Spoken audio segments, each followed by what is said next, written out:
Kahapon nga din ng umaga, ito ang ating ganap at eksena. Hi, ako nga pala siguro at kung bago ka sa vlog ko, follow mo naman ako.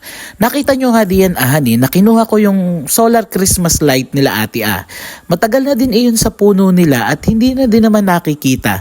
Kaya nga dali-dali ako nagpatulong dito sa kuya ko nasabi ko ikabit namin dito sa may kawayan at nang malay mo gumana. At nang mas maganda nga siyang tingnan kapag gumabi na. Kaya sabi ko dito sa kuya ko, layo-layuin ang partida. At para nga din naman maganda pag umilaw sa gabi Ito nga ginawa namin tong pagkakabit ng solar Christmas light ay di nitong hindi pa sugong tong tubig natin sa munting paliguan. Gawat mahirap din naman magkabit kapag malalim na ang tubig at baka mabasa pa.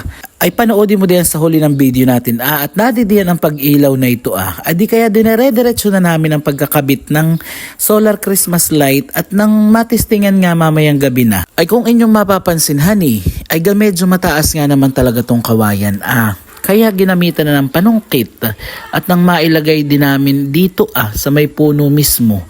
Medyo hirap pa nga at hindi sumasabit itong mga Christmas light at medyo mabigat nga. At nung maikabit nga ni kuya, di hinayaan naming maarawan yung puno At nung gumabi na nga, ay di aking binalikan ibay at may umilaw naman kahit kakaunti pa ang charge. Ay di yan ang itsura pag gabi Yun laang naman ang eksena at ganap natin, wala nang iba. Yun laang, bye-bye!